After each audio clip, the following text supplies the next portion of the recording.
The President.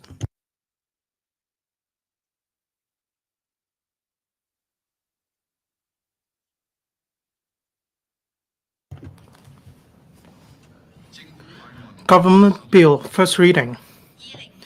Appropriation Bill 2025. Second reading, Financial Secretary. Mr. President, honorable members and fellow citizens, I move that the Appropriation Bill 2025 be read a second time. The budget is presented at the halfway stage of the current term government. Over the past year, we have seen a number of positive developments in Hong Kong. Our economy has grown for 2 consecutive years. The employment market has been stable, while inflation remains moderate. Our efforts to attract talent and enterprises have been remarkably successful. The successive staging of large-scale international mega events has been coupled with a notable increase in visitor arrivals. Sentiment in the stock market continues to improve alongside a generally buoyant atmosphere across the city. Nevertheless, Hong Kong has also experienced a lot of challenges. The international geopolitical landscape has caused disruptions to trade, supply chain, cash flow, and sentiment in the investment market. Local asset prices are contained under a relatively high interest rate environment, whereas the retail and catering markets are still troubled by changes in the consumption pattern of visitors and our residents. While putting Hong Kong's economic resilience to the test, these challenges signify to us the necessity to reform, innovate, and relentlessly improve in the process of economic development. Although the large-scale counter-cyclical measures launched over the last few years in response to the pandemic have helped us achieve our goal of supporting enterprises, safeguarding jobs, stabilizing the economy, and easing the burden on people, we have experienced fiscal deficit these few years as a result. Last year, revenue related to the asset market was far lower than expected due to a host of internal and external factors, and we continue to record a higher deficit this year.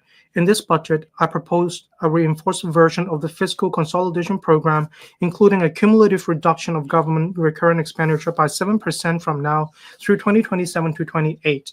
Strictly containing public expenditure is a must, but we should proceed in a steady and prudent manner and be careful to find a balance among the various impacts that may arise in the process. While laying a sustainable fiscal foundation for future development, this approach represents our all-out effort to minimize the impact on public services and people's livelihood.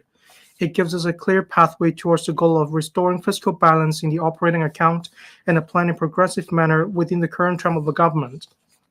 To seize the opportunities brought about by the rapid advancement of innovative and technology, we must accelerate the development of the Northern Metropolis, NM. It is an investment in our future.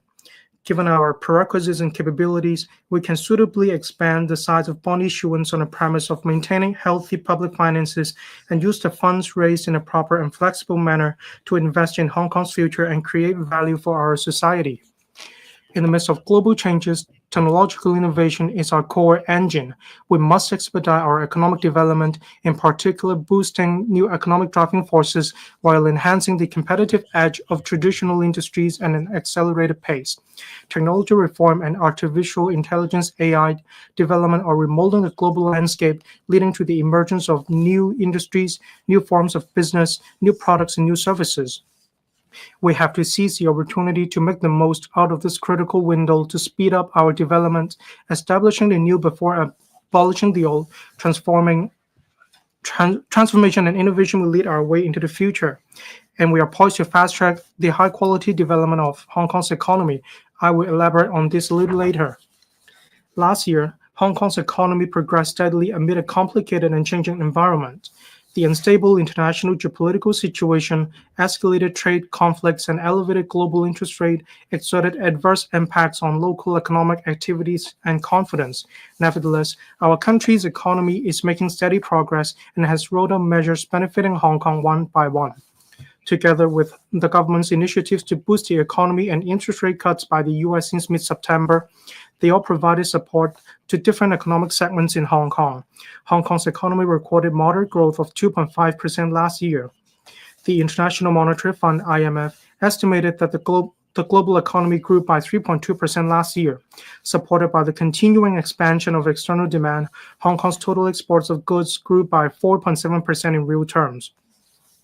As a result of our country's various measures benefiting Hong Kong, together with a large number of mega events organized throughout the year and the recovery of our air traffic capacity, the number of visitors increased by about 30% to approximately 45 million last year, boosting the travel and transport services. Other cross-boundary economic activities also improved. Total exports of services grew by 4.8% for the year. As the economy grew and the government took forward infrastructure projects, overall investment expenditure rose by 2.4%. Private consumption expenditure, however, slightly declined by 0.6% for the year as a result of changes in the consumption pattern of local residents. The labor market remained tight. The latest unemployment rate stayed low at 3.1%. The median monthly employment earnings of full-time employees grew by a solid 4.8% year-on-year in the fourth quarter of last year. Inflation was mild in overall terms. Netting out the effects of the government's one-off measures, the underlying consumer price inflation rate was 1.1% last year. Sentiment in the asset markets improved during the year, benefiting from a series of measures of the central government to support Hong Kong's capital market, as well as the rate cut cycle of the U.S.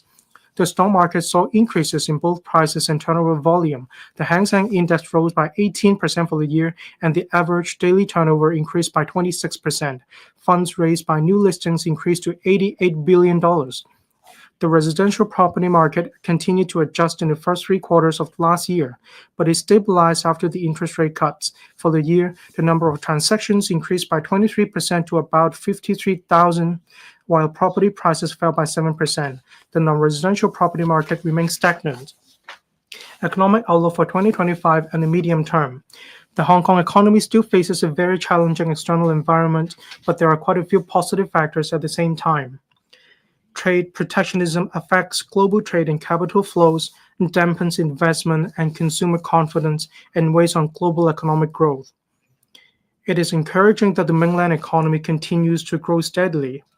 Our country's domestic and international circulation, expansion of high standard opening up, global setup of industry chains and supply chains by mainland enterprises, etc., benefit the steady development of external trade. In addition, the mainland economy is resilient and has a solid foundation. The central government's implementation of a more proactive fiscal policy and a moderately accommodative monetary policy, along with its efforts to expand domestic demand, add momentum to economic growth. The gradual easing of monetary policies by major central banks should support their economic growth. However, the economic and trade policies of the U.S. have brought uncertainties to the pace of the rate cuts this year. The European Central Bank also indicated that it would lower interest rates further if inflation broadly trends towards its target level. According to the IMF latest projections, the global economy will grow by 3.3% this year, slightly higher than last year. Against the above backdrop, Hong Kong's exports are expected to see steady performance this year. Moreover, riding on various policies and good momentum of last year, visitor arrivals should continue to increase. Together with the recovery of other cross-boundary economic activities, these should drive continuing growth in services exports. On domestic demand, investors may be more cautious due to uncertainties in the external environment. However, the expected relaxing of the global financial conditions will bode well for fixed asset investment. After last year's adjustment, private consumption shows stabilizing signs towards the end of the year. A sustained increase in residents' income and steady development of the asset markets would boost consumption further. Based on the above considerations, we forecasted Hong Kong's economy will continue to grow moderately this year, rising by 2 to 3% in real terms for the year. As for prices, it is expected that domestic cost pressures might increase as the economy continues to grow. External price pressures should remain broadly in check, though geopolitical situations may bring risks. We forecasted underlying inflation rate and the headline inflation rate this year to be 1.5% and 1.8% respectively. In the medium term, monetary policy normalization will help sustain solid growth in the global economy. The Global South, in particular the mainland, will continue to be an important driver of global economic growth. Geopolitics will still bring challenges to Hong Kong's economy. However, the mainland is promoting high-quality development through scientific and technological innovation, comprehensively deepening reform, and expanding high-standard opening up. Hong Kong is also making every effort to promote market diversification and open up new growth areas, and the economy is expected to grow steadily. Under the one country, two systems principle, Hong Kong is the only place in the world that combines the global advantage and the China advantage. The current term government has been vigorously expanding economic capacity and enhancing competitiveness and achieved considerable results. As long as we actively integrate into our country's development and proactively align with national development strategies, we'll definitely continue to seize new opportunities arising from the economic development of our country and the world, creating a bright future. We forecast that Hong Kong's economy will grow on average by 2.9% a year in real terms from 2026 to 2029. The underlying inflation rate is forecast to be on average 2.5% a year, strengthening foundation to accelerate development. Hong Kong's economy has recorded moderate growth for 2 consecutive years. The government has been active in promoting innovation and technology I&T development while striving to attract more enterprises, capital, and investment institutions through diversified business promotion activities. Recently, Hong Kong has made continuous improvement in a number of economic segments. The government's efforts to build a vibrant economy and compete for enterprises and talents have yielded considerable results. 1. Buoyant stock market. The sentiment and trading performance of the local stock market improved last year. Since the beginning of this year, trading has been even more active, with average daily turnover exceeding $200 billion recently, up by more than 50% over last year's average. Total market capitalization reached $40 trillion. 2. Vibrant initial public offering IPO activities. Enterprises are increasingly confident about Hong Kong's financing prospects. Funds raised from new listings in Hong Kong amounted to $88 billion last year, a year-on-year increase of nearly 90% and ranking fourth globally. Over 100 new IPO applications are being processed by the Hong Kong Exchanges and Clearing Limited, Hong Kong X. 3. Excellence in wealth management. Hong Kong is Asia's largest hedge fund center and the second largest center for private equity management after the mainland. There are more than 470 open-ended fund companies in Hong Kong, double that of a year ago, and over 1,050 registered limited partnership funds, a year-on-year increase of about 40%. Hong Kong is expected to become the world's largest cross-boundary wealth management center by 2028. 4. Attract enterprises, capital, and talents on all fronts. Attract enterprises. Since its establishment, the Office for Attracting Strategic Enterprises, OASIS, has attracted a total of 66 strategic enterprises, 80% of which have established or plan to establish their global or regional headquarters in Hong Kong. Many are I&T enterprises with a market valuation of over $10 billion and engaging in cutting-edge technologies. In addition, Invest Hong Kong successfully attracted over 500 mainland and overseas enterprises to set up or expand their businesses in Hong Kong last year, representing an increase of over 40%. These enterprises are expected to bring in direct investment of over $67.7 billion. Attract capital. As at the end of last year, total deposits in Hong Kong amounted to more than $17 trillion, a year-on-year increase of 7%. On attracting capital from emerging markets, to exchange-traded funds tracking Hong Kong stocks were listed on the Saudi exchange last year, with asset size exceeding $13 billion. Draw for talent. As at the end of last year, various talent admission schemes have received a total of over 430,000 applications and approved more than 270,000, bringing some 180,000 talents to Hong Kong. We are proactively introducing additional measures to attract more enterprises or organizations to establish their presence in Hong Kong, bringing more mega events and visitors to the city. 1. OASIS will announce a new batch of more than 10 strategic enterprises next month. Together with those previously announced, they will invest a total of about $50 billion in Hong Kong and create more than 20,000 jobs over the next few years. 2. We strive to attract enterprises from the mainland and around the world to set up headquarters or corporate divisions in Hong Kong. We have submitted a bill to LegCo for the introduction of a company redomiciliation mechanism to provide facilitation for companies domiciled overseas to redomicile in Hong Kong. 3. The headquarters of the International Organization for Mediation, IOMED, will open by the end of this year at the earliest. As the first international intergovernmental organization to set up its headquarters in Hong Kong, IOMED is also the first of its kind in the world that specializes in resolving international disputes by means of mediation. It is conducive to affirming the positioning of Hong Kong as a capital for international mediation. Fort Kai Sports Park, set to open officially in 3 days, provides a world-class venue for hosting international mega events, taking forward the development of culture, sports, and tourism as an industry in Hong Kong. It is also one of the event venues of the National Games. And five, the World Tourism Cities Federation WTCF's 2025 WTCF Fragrant Hills Tourism Summit will be held in Hong Kong for the first time in April. The summit is expected to attract representatives from some 40 countries and regions. A full range of mega events that will boost economic growth and attract more visitors to Hong Kong will be held this year. I will elaborate on the details in the relevant sections. Upholding principles and innovation and cultivating new quality productive forces. Hong Kong is facing a rather complicated international environment amid changes seen in a century around the world. The rise of protectionism and unilateralism has resulted in a fragmented global political and economic landscape. The future is trending towards cooperation among economies, sharing mutual interests, and formation of different regional segments. The vigorous development of AI is reshaping the medium to long-term global economic landscape. In particular, its development is no longer confined to a single technology domain, but penetrating into each and every industry in the form of AI+. As the global value chain undergoes profound restructuring, product design and manufacturing are moving toward further intelligentization and digitalization. This way of technological reform not only revolutionizes traditional production, business, and consumption models, but also redefines the core competitiveness of various economies, industries, and enterprises. Hong Kong finds itself at a critical juncture of its development in the face of the changing global landscape and technological transformation. The third plenary session of the 20th Central Committee on the CPC has affirmed the positioning of scientific and technological innovation as a core area of development and stressed the importance of accelerating the realization of self-reliance on high-standard technology.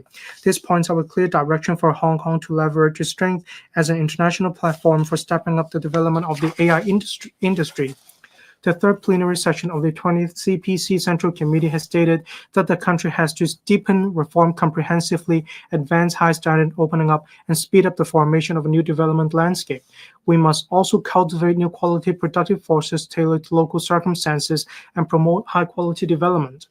To achieve this, we have to stay bold in reform, dare to break new ground, and innovate continuously and unleash the innovative and economic potential through institutional reform.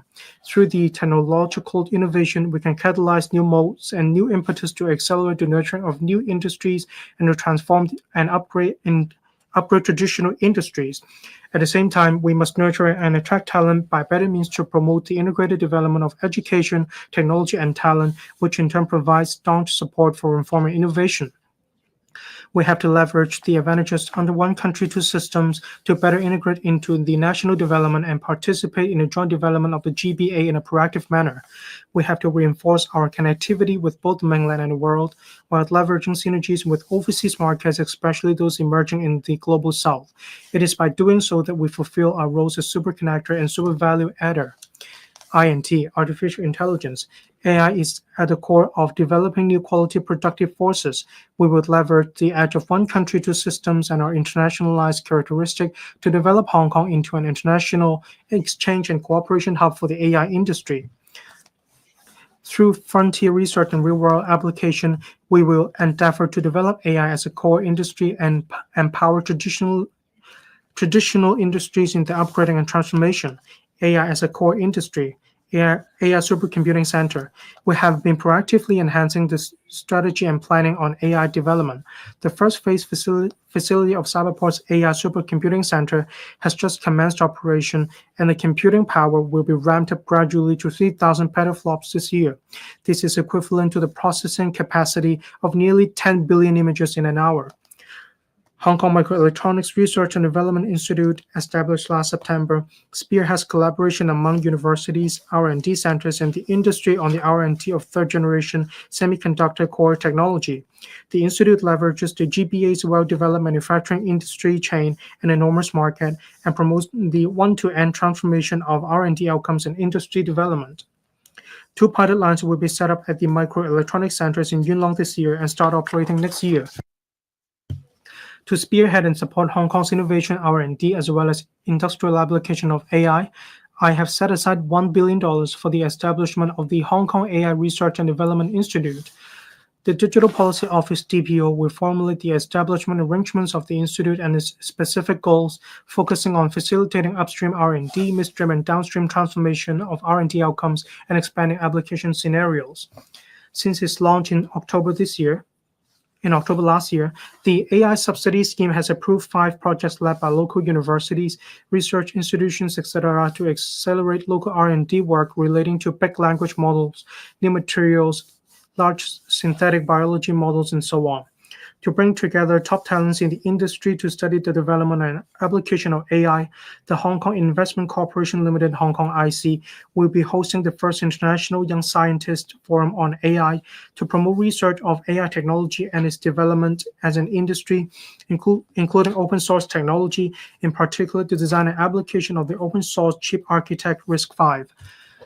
Financial and tech support to further assist specialist technology and biotechnology companies, especially those listed in the mainland, in raising funds and expanding business. The Hong Kong X is actively taking forward the establishment of a dedicated technology enterprises channel, or TEC for short, to facilitate the relevant companies in preparing for listing applications. The SFC will also support to enable a smooth application process. Intellectual property (IP) is an important foundation for the development of emerging industries. In addition to obtaining IP rights through local research and development, enterprises will also purchase related rights to use IP. In this connection, we will review the relevant tax deduction arrangements for various expenditures, including lump sum licensing fees for acquiring the rights to use IP and related expenses incurred on purchase of IP or the rights to use IP from associates, so as to accelerate the development of IP-intensive industries and promote the development of IP trading in Hong Kong. AI application. The Hong Kong IC will host the first international conference on embodied AI robot to pull together top-notch technology enterprises, academic institutions, and investors to showcase the latest R&D outcomes and application scenarios, thereby boosting Hong Kong's global influence on technology areas. Smart manufacturing. We enhanced the new industrialization funding scheme last year to strengthen support for local manufacturing enterprises to shift to smart manufacturing. The number of new smart production lines supported by the scheme has exceeded 100, involving industries such as biotechnology, nanofiber materials, new energy, and so on. The total investment cost is around $1.3 billion, of which $930 million came from private investment. We also launched the new Industrialization Acceleration Scheme in September last year to provide matching subsidies to enterprises to build smart production facilities in Hong Kong. The first application for the project has been approved with a total investment of about $600 million, of which government funding amounts to about $200 million. The project will build smart production facilities in the field of life and health technology. We plan to launch the 2-year pilot manufacturing and production line upgrade support scheme, Manufacturing Plus, this year. The government will provide funding of up to $250,000 each on a 1-to-2 matching basis to enterprises operation production lines in Hong Kong to support their formulation of smart production strategies and introduction of advanced technologies into existing production lines. I have set aside $100 million for the scheme, benefiting some 400 enterprises. Low Earth orbit satellites are the new trend in global satellite development. The relevant technologies can be widely applicable in various domains such as transport and logistics, smart city, and so on. The Commerce and Economic Development Bureau, CEDB, and the Office of the Communications Authority are exploring a set of streamlined procedures for vetting license applications for operating low Earth orbit satellites. Our target is to complete the relevant work this year. The Hong Kong Monetary Authority, Hong Kong MA, and Cyberport collaborated last year to launch a new generative AI sandbox to foster innovation in the banking industry and unleash the potential of AI. The Hong Kong MA will publish a practice guide by making reference to global development trend and experience in the sandbox. The government will draw up a medium to long-term development plan for new industrialization in Hong Kong. Also, we will set up a $10 billion innovation and technology industry-oriented fund to channel more market capital to invest in emerging and future industries of strategic importance. The government is inviting relevant organizations to submit expressions of interest and is planning to seek funding approval from LegCo in the middle of this year. We are preparing to launch the $180 million INT Accelerator pilot scheme. The government will provide up to $30 million in funding on a 1-to-2 basis to each professional startup service agency with a view to enriching Hong Kong startups' ecosystem through their business network and experience. The government has set up the Hong Kong Space Robotics and Energy Center under the Inno-Hong Kong Research Clusters with the aim of developing a multifunctional lunar surface operation robot which will contribute to the Chang'e 8's mission. Meanwhile, the government has started preparatory work for the setup of the third Inno-Hong Kong Research Cluster, which will focus on advanced manufacturing, materials, energy, and sustainable development. Proposals from institutions will soon be invited. Technology empowering industry development. The GBA plays an important strategic role in the national scientific and technological innovation system.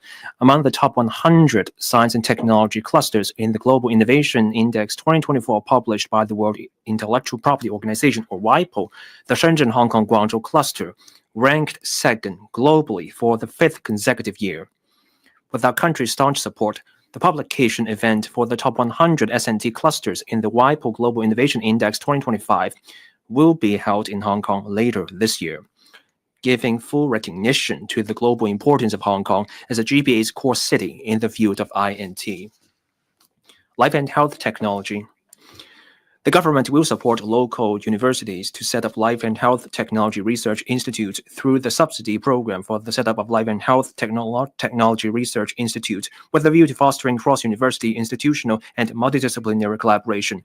The Innovation and Technology Commission is inviting institutions to submit proposals. The Hong Kong Science and Technology Parks Corporation is looking into the life and health technology industry's demand for manufacturing facilities that comply with the good manufacturing practices, as well as feasible mode of development and operation, so as to support the industry in conducting clinical trials of new drugs or healthcare innovations in Hong Kong. Low-altitude economy. The Interdepartmental Working Group on Developing Low-Altitude Economy, established at the end of last year, is examining the applications for the first batch of regulatory sandbox pilot projects and will announce the results soon. Through the pilot project, we hope to expand and enrich the scope of low-altitude flying activities, bringing new areas of growth for Hong Kong's economy. The government is reviewing civil aviation legislation to enhance the regulatory regime in support of long-term development of the low-altitude economy. We plan to introduce proposed amendments to the Small Unmanned Aircraft Order into LegCo in the second quarter of this year. We will also consider enacting dedicated legislation for various types of advanced air mobility and proactively strengthen our interface with mainland authorities on issues relating to the low-altitude economy. Technology product. We will provide local technology companies with more physical displays and sales environment for their product. The Hong Kong Trade and Development Council will add a thematic pop-up display area at the flagship retail platform, Hong Kong Design Gallery, and exhibition venues during major exhibitions to showcase high-quality innovative technology products to both local and overseas buyers or consumers. Patient capital. The HKIC, as patient capital, while seeking investment return in the medium and long terms, strives to bring in more frontier technology enterprises and patient capital to Hong Kong so as to accelerate the establishment of Hong Kong's INT ecosystem and development of upstream, midstream, and downstream sectors of the industry chains. The HKIC has so far invested in over 90 technology enterprises, engaging mainly in hard and core technology, life technology, new energy, green technology, etc. Among these investment projects, every $1 invested by the HKIC attracts $4 of long-term co-investment. The HKIC will drive these technology enterprises and investment partners to leverage Hong Kong as a platform for business expansion and encourage them to establish venture business departments in Hong Kong. This is to attract more startup investment and facilitate relevant mergers and acquisitions. Northern Metropolis, industries and spatial distribution. The NM is crucial to the social and economic development of Hong Kong, providing impetus for the development of the INT industry, enabling more in-depth participation in the development of the GBA, while creating quality career development opportunities and living environment for our people. The government will continue to accord priority in providing resources to this initiative. Major industries include 1. INT. The Hong Kong Park of the Hetao Shenzhen Hong Kong Science and Technology Innovation Cooperation Zone, together with Sentin Technopole, will provide large tracts of INT land to leverage complementary advantages with the Shenzhen Park of the Hetao Cooperation Zone. We will also introduce new policies to facilitate cross-boundary flows of innovative elements. 2. high-end professional services and modern logistics, with the Shenzhen Bay Bridge and the Hong Kong-Shenzhen Western Rail Link connecting with Qianhai in Shenzhen under planning. Hongshui-Qiu-Hachu New Development Area is positioned to become a high-end professional services hub for local, mainland, and overseas enterprises. Under the East In, East Out, West In, West Out strategy for cross-boundary goods movement between Hong Kong and Shenzhen, we will also plan logistics land strategically in the vicinity of boundary control points. 3. Tertiary education. To complement the development of Hong Kong's I&T industry and to promote Hong Kong as an international hub for tertiary education, we have reserved about 90 hectares of land in the NM for developing the Northern Metropolis University town, including the 3rd Medical School, and 4. Culture, sports, and tourism. Apart from reserving land for culture and sports facilities, the NM preserves traditional villages and historical and cultural resources. We will develop culture, sports, and tourism industries, including promoting ecotourism in accordance with the unique characteristics of different localities. Innovative and diversified land development approach. To press ahead with the NM development and bring in industries and to benefit the economy and people's livelihood sooner, the government will adopt a more diversified development approach with an innovative mindset, including piloting large-scale land disposal. We're inviting the market to submit expressions of interest for 3 pilot areas under large-scale land disposal, with the target of commencing tendering progressively from the second half of this year. We will also continue to identify suitable sites for private landowners to apply for in-situ land exchange for residential and industry development. Land for innovation and technology use. The Hetao Shenzhen Hong Kong Science and Technology Innovation Cooperation Zone. The Hetao Cooperation Zone is a major cooperation platform for GPA development. It provides unique advantages in areas such as policy innovation, flow of innovation elements, and application of R&D projects. We attach great importance to its development. The Hong Kong Park will enter into operational phase this year. The first 3 buildings of Phase 1 are about to complete, and the first batch of tenants from life and health technology, AI, data science, and other pillar industries will begin to move in this year. I have earmarked $3.7 billion to expedite the provision of infrastructure and public facilities of Phase 1 development of the Hong Kong Park. Meanwhile, we will identify suitable land parcels for invitation of private development proposals this year with a view to expediting the development by leveraging market forces. Upon completion of the whole Hong Kong Park, its annual contribution to Hong Kong's economy is expected to reach $52 billion, and about 52,000 job opportunities will be created. Sandton Technopool. The Sandton Technopool is an important project for promoting I&T. 20 hectares of land will be delivered in phases starting from 2026 to 27 for development and operation by the HKSTPC. The HKSTPC is carrying out a master planning study, which is expected to be completed in the 3rd quarter of this year. Data facility cluster at Sandy Ridge. We commenced the procedures last year to rezone a 10-hectare site at Sandy Ridge in the North District for use as data centers. The rezoning procedures are expected to be completed in the middle of this year. We're actively making preparations for land disposal. Pressing ahead with land development.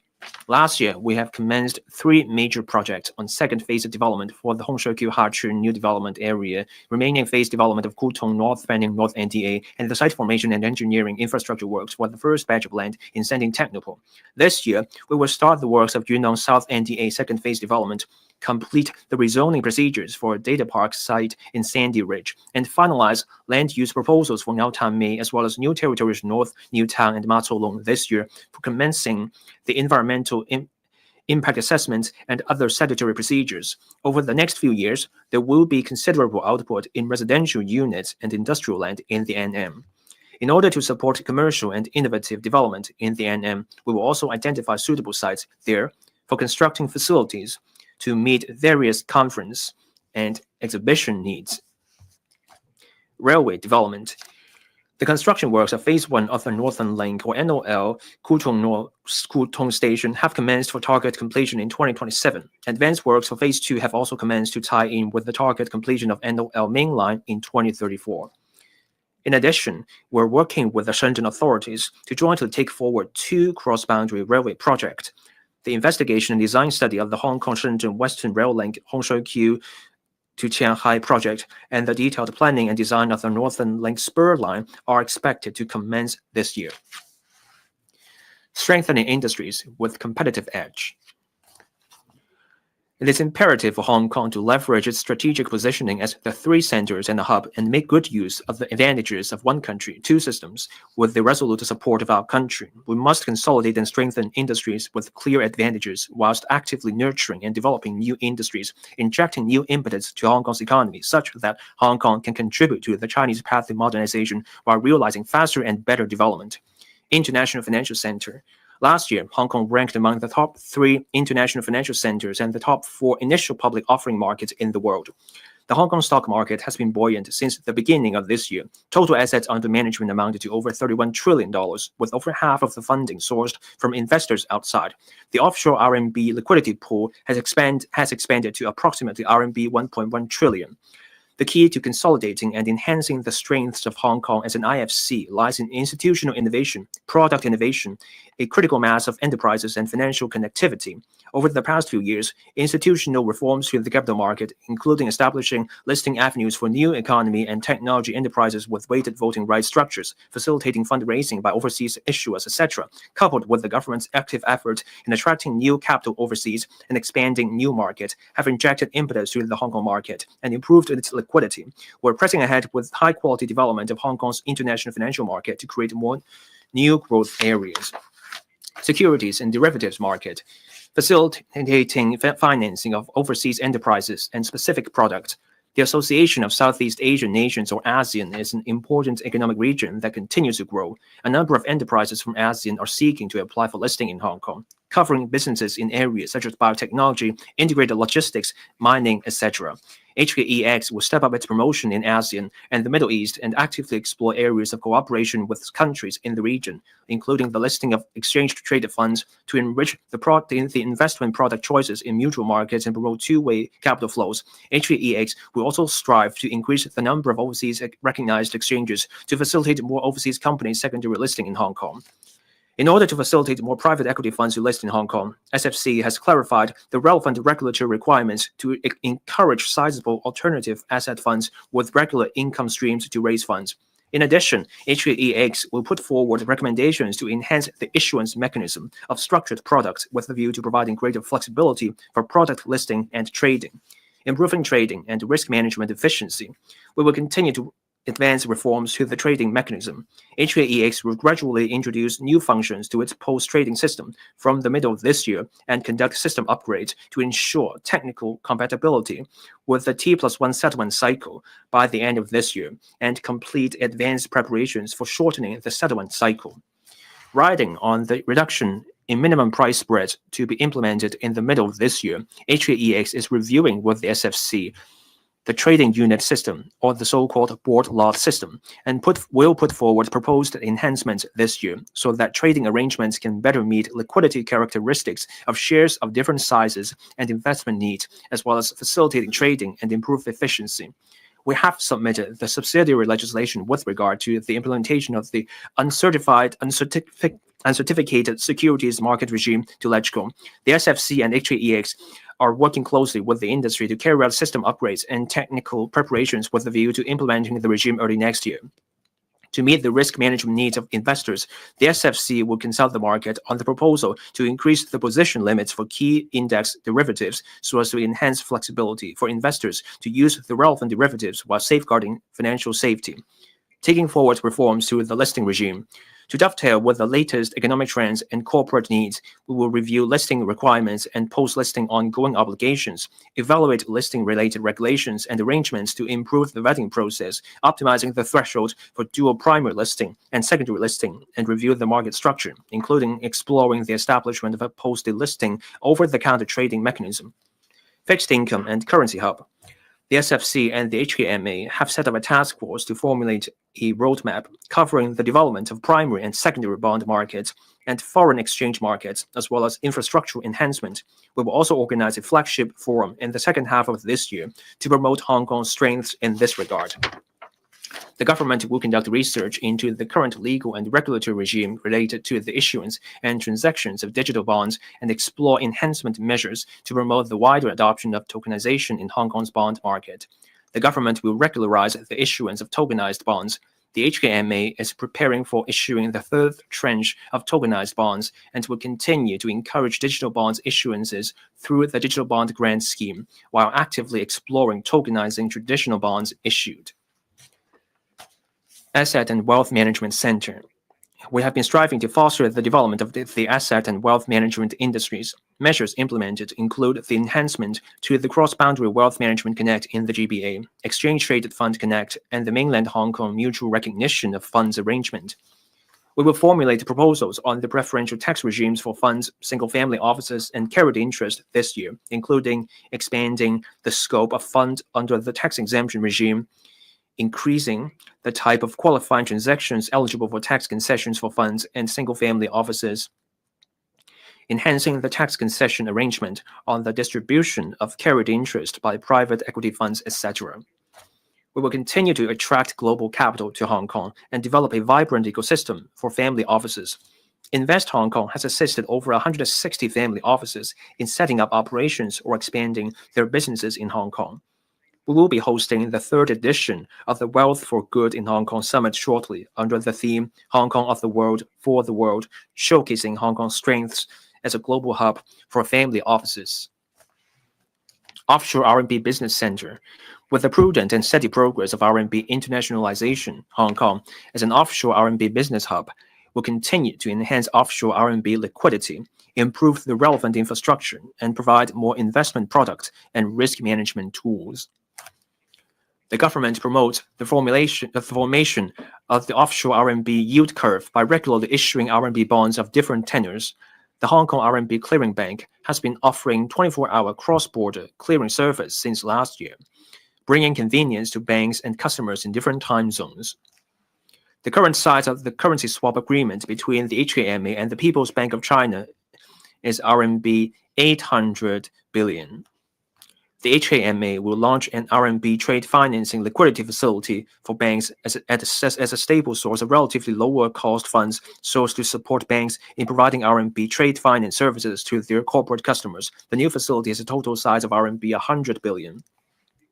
To promote trading of more stocks in RMB and then improve market liquidity, both places are conducting technical preparations at full speed to implement the inclusion of RMB trading counter under the southbound trading of Stock Connect.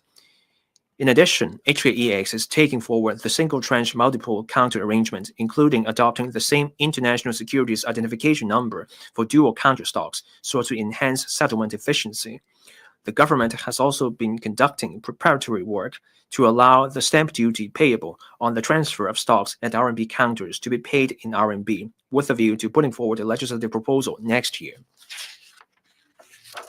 Mutual market access and co-development with the mainland. We will enhance the mutual market access mechanism with the mainland, including the issuance of offshore mainland government bond futures in Hong Kong and implementing block trading of stocks and inclusion of real estate investment trusts under the mutual access as soon as possible. We will also actively explore opportunities to introduce further expansion initiatives, extend the Cross-Boundary Wealth Management Connect scheme in the GBA, improve market liquidity, and enrich the risk management toolbox. The Financial Services and the Treasury Bureau, together with OASIS and the HKTDC, will host the inaugural Hong Kong Global Financial and Industry Summit this year, which will pull together global enterprises, funds, and technologies through financial empowerment, thereby elevating the level of international cooperation of industries. It will also attract more leading companies in advanced industries, domestic as well as overseas enterprises and investors to establish a foothold in Hong Kong. To promote the connection of e-payment between the mainland and Hong Kong, the PBOC and the HKMA are working closely to implement the linkage of faster payment systems of both places, with a view to providing round-the-clock real-time small-value cross-boundary remittance service for residents in both places. The service is expected to be launched in the middle of this year at the soonest. According to the second agreement concerning amendment to the mainland and Hong Kong Close Economic Partnership Arrangement Agreement on Trading Services, the restriction on the mainland branches of Hong Kong banks to conduct bank card business will be lifted starting from next month. This will facilitate them in expanding their businesses in the mainland. Fintech and financial innovation, virtual asset development. We have been actively developing the virtual asset ecosystem in Hong Kong in recent years and have been at the forefront by establishing a framework that balances regulation and market development. Consensus, an annual flagship event of the sector, was successfully held in Hong Kong recently, bringing together a few thousands of industry elites and companies from across the world in virtual assets, blockchain, Web3, and Fintech, etc. This is a manifestation of global confidence in Hong Kong's vibrant development in this area.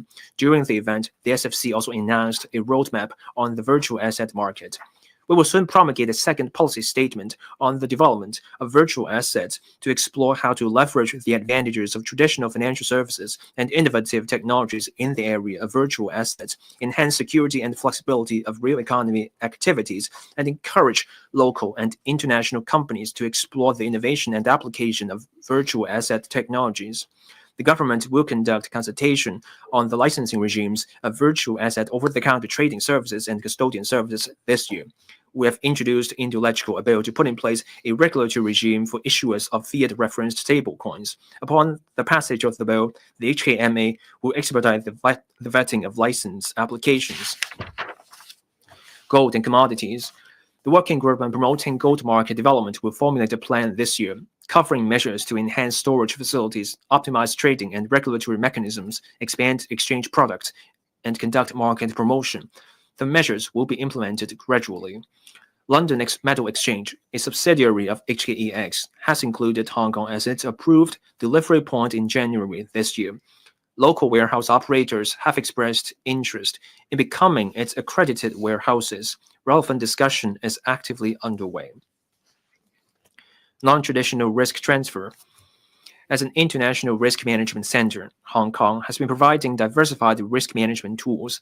We are proactively promoting the development of insurance-linked securities by establishing a dedicated regulatory regime and launching a pilot grant scheme. To date, we have facilitated the issuance of 6 catastrophe bonds in Hong Kong, with issuance amount totaling over $5.8 billion. The industry responded favorably to the pilot scheme, and we will extend it for 3 years. MPF full portability. The Mandatory Provident Fund Schemes Authority will consult the public on specific proposals of MPF full portability this year and submit recommendations to the government thereafter, such that MPF full portability can be launched soon after full implementation of the eMPF platform. International Trade Center. As an international trade center, Hong Kong capitalizes on unique advantages and reinforces connectivity and serves as a bridge linking the mainland and global markets. It provides high-standard professional services for international trade, helping our country promote the new development pattern of dual circulation. Multinational Supply Chain Management Center, HKTDC, and Invest Hong Kong jointly encourage mainland enterprises to establish a foothold in Hong Kong and set up international or regional headquarters for managing offshore trading and supply chain, thereby assisting these enterprises in going global and planning supply chains and industry chains. HKTDC will provide them with one-stop professional consulting services to help them establish market connections and understand laws and regulations in overseas markets. Hong Kong serves as an important regional trade financing center. The outstanding trade finance by banks has reached $380 billion, about 40% of which provide financing for merchandise trade outside Hong Kong. The trade financing liquidity facility recently introduced by HKMA and PBOC also provides greater flexibility for RMB trade financing. In addition, the Hong Kong Export Credit Insurance Corporation will provide credit insurance for export services relating to multinational supply chain to render more comprehensive support for enterprises seeking to go global. The government will make reference to the model law on electronic transferable records advocated by the United Nations Commission on International Trade Law and consider legislative amendments to facilitate digitalization of trade documents. We will submit the relevant legislative proposal to LegCo next year. Network expansion. To expand our trade network and attract more inward investment and enterprises from the global south markets to Hong Kong, the government is following up actively with the governments of Malaysia and Saudi Arabia on the establishment of economic and trade offices in these two countries. In addition, Invest Hong Kong has established consultant offices in Cairo, Egypt, and Izmir, Turkey. HKTDC has also set up a consultant office in Cambodia. We are exploring the signing of investment agreements with Saudi Arabia, Bangladesh, Egypt, and Peru, and conducting negotiations with 17 countries on comprehensive avoidance of double taxation agreements. Strengthen cooperation with Belt and Road countries. Hong Kong will continue to utilize our role as a functional platform for the Belt and Road Initiative. We, together with business and professional services sectors, will continue to further cultivate the ASEAN and Middle East markets and explore opportunities in Central Asia, South Asia, and North Africa. HKTDC will strengthen BNR project matching, particularly on green development and INT. The BNR Summit is a flagship platform for Hong Kong to participate in and contribute to the BNR initiative. The 10th summit will be organized in September, and we will encourage different sectors to hold events around the summit period for enhancing synergies. Supporting local enterprises. To support the development of local enterprises and help them go global, we will inject $1.5 billion in total into the dedicated fund on branding, upgrading, and domestic sales, or the BUD Fund, and the Export Marketing and Trade and Industrial Organization Support Fund, and streamline application arrangements. CADB will announce details later. The government has been providing loan guarantees to businesses through the SME Financing Guarantee Scheme. As at the end of last year, a total of over $288 billion of loans has been approved under the scheme, benefiting nearly 65,000 small and medium enterprises. To meet the financing needs of SMEs during transformation, we relaunched the principal moratorium arrangement in November last year for 1 year, allowing enterprises to apply for principal moratorium for up to 12 months. In addition, many banks have joined the task force on SME lending jointly established by HKMA and the Hong Kong Association of Banks, committing to making flexible arrangements as far as practicable to ease the cash flow burden on SMEs.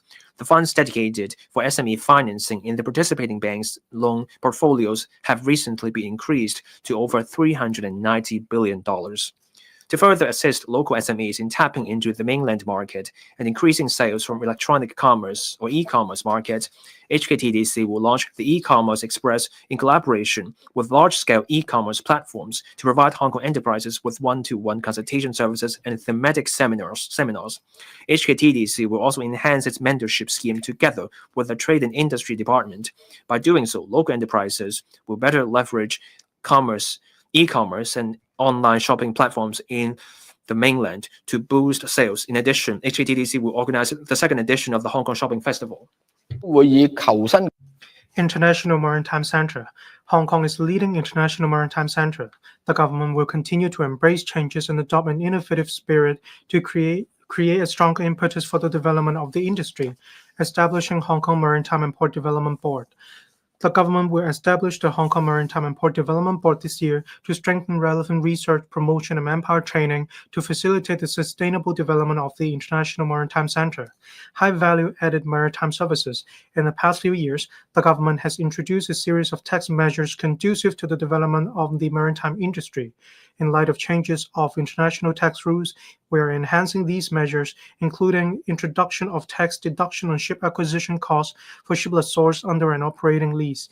To drive the development of maritime services, we also propose to provide half-rate tax concession to eligible commodity traders. We will introduce a bill into LegCo in the first half of next year. Modern logistics development. The government endeavors to identify and release suitable logistics sites. The first of such logistics sites in the vicinity of the Kwai Ting container terminals has just been disposed of by public tender. Meanwhile, the government initiated a study on the development model for logistics sites in the NM in order to develop modern logistics clusters. Findings of the study are expected to be announced this year. Smart Port. To develop Smart Port, the government has set aside $215 million to install the port community system with a view to enhancing the flow of data among stakeholders in the maritime, port, and logistics industries. We will seek funding approval from LegCo this year. International Aviation Hub. The Hong Kong International Airport, Hong Kong IA, connects to nearly 200 global destinations. Daily passenger throughput and number of aircraft movements have largely returned to the pre-pandemic level. Air cargo throughput has topped the global ranking for multiple years. The Hong Kong IA3 runway system was commissioned at the end of last year, while the related passenger facilities will start operation by phases from the end of this year. Airport City. The Airport Authority Hong Kong AA has just promulgated a development plan for expanding the airport city. With the aviation industry as its focal point, the airport island as well as the land and waters in its vicinity will be utilized for the development of a new highlight project encompassing high-end commercial, art, tourism, and leisure activities. Facilitate C919's entry to international aviation market. In January this year, our country's home-developed aircraft C919 was officially deployed for scheduled flights between Hong Kong and Shanghai. The inaugural flight outside of the mainland signified a major breakthrough for home-developed aircraft to go global. Hong Kong will help C919 enter the global market. The Hong Kong International Aviation Academy will expand its training programs to cover C919 aircraft-related aspects. Aircraft Parts Processing and Trading Center. Under the coordination of Invest Hong Kong, the AA has signed a memorandum of understanding with a leading overseas professional aeronautic services company to explore the possibility of providing professional services such as aircraft dismantling, parts recycling, and related training in Hong Kong, thereby developing Hong Kong into the first aircraft parts processing and trading center in Asia. Healthcare industry. Train and pool healthcare professionals. In recent years, the government has increased the number of medical training places on several locations. The number of places will increase to 650 in the 2025-26 academic year. The public healthcare sector will leverage the revised legislative framework to admit non-locally trained healthcare professionals. Enhance regulation for drugs and medical devices.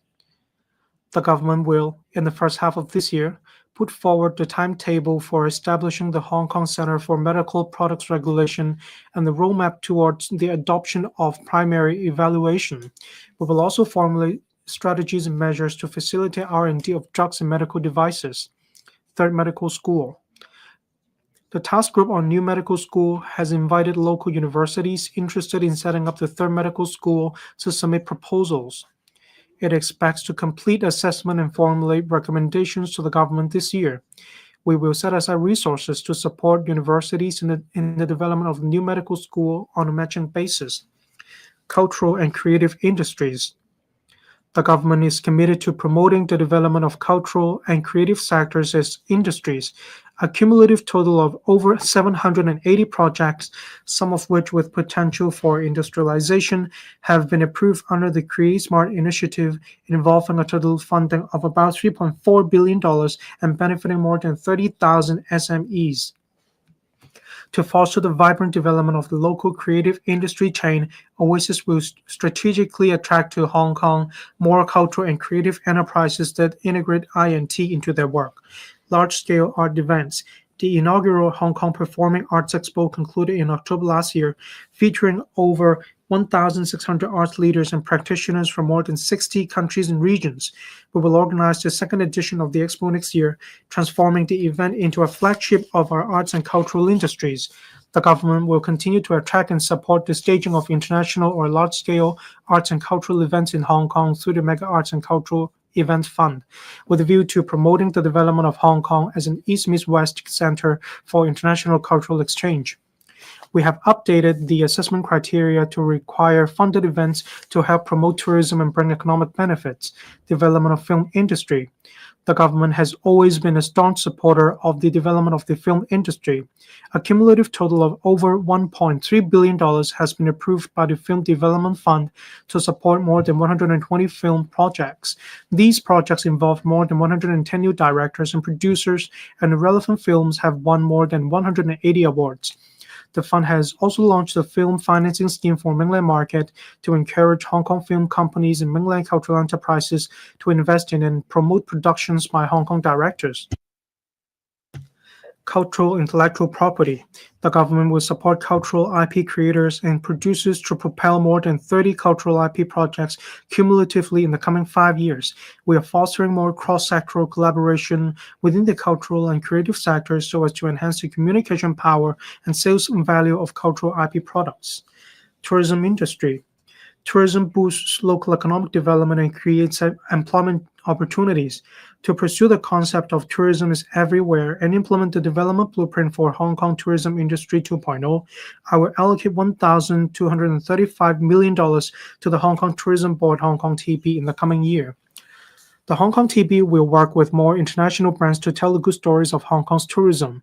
For example, the Hong Kong TB signed a 3-year global strategic partnership agreement with Art Basel to establish immersive experience zones of Hong Kong culture in all 4 annual Art Basel shows around the world, strengthening Hong Kong's connection with the global art scene. We will step up efforts to promote a series of distinctive tourism products such as ecotourism, panda tourism, horse racing tourism, and so on to enrich travel experiences in Hong Kong. The Hong Kong TB will continue to support the staging of more meetings, incentive travels, conventions, and exhibitions in Hong Kong, which are expected to bring about 183,000 additional visitor arrivals and spending of about $1.4 billion.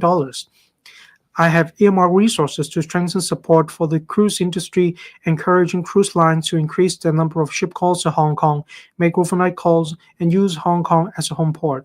We will provide cruise lines with more concessions to attract cruise ships to berth at the Kai Tak Cruise Terminal during the low season. Mega event economy. We will continue to promote and publicize Hong Kong as a mega events capital globally, attract more tourists to Hong Kong, and enhance their tourism experience during their stay. Kai Tak Sports Park is the largest ever sports infrastructure in Hong Kong with the 50,000-seat stadium. Large-scale sports and entertainment venues will be held in the park, thereby driving visits and spending. The government has been supporting the staging of major international sports events in Hong Kong through the earmark system.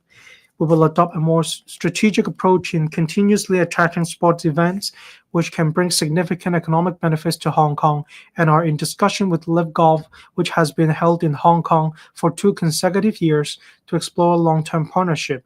Announcement will be made shortly. Seize opportunities arising from resumption of multiple entry individual visit scheme. The government of the Hong Kong SAR expresses great gratitude to the central government for resuming at the end of last year the multiple entry individual visit endorsement for Shenzhen permanent residents and expanding the arrangement to Shenzhen residence permit holders. Since the implementation of the new measure, more than 700,000 visitors have traveled to Hong Kong on multiple entry individual visit endorsements. Thanks to the new measures and with an increase in the number of overseas travelers, the city is bustling with activities. Retail, catering, and other sectors all reported growth in business volume during the recent Christmas and New Year holidays. The government will make good use of the various measures that benefit Hong Kong to proactively promote the development of Hong Kong's tourism industry. Develop visitor sources from the Middle East and ASEAN. In collaboration with the Hong Kong TB, the government will make extra efforts to develop markets in the Middle East and ASEAN to attract more high-end visitors. The government is encouraging various sectors of the community to enhance tourism support facilities, such as providing worship facilities in hotels and stepping up staff training to strengthen the industry's understanding of the visitors' different cultural backgrounds. Smart tourism. The Hong Kong TB will enhance the one-stop travel information platform, Discover Hong Kong, to provide a live travel map and a smart itinerary planner so as to provide visitors with more comprehensive and personalized itinerary suggestions, travel information, and offers. Leverage harborfront resources. We are making every effort to enhance the harborfront on both sides of the Victoria Harbour.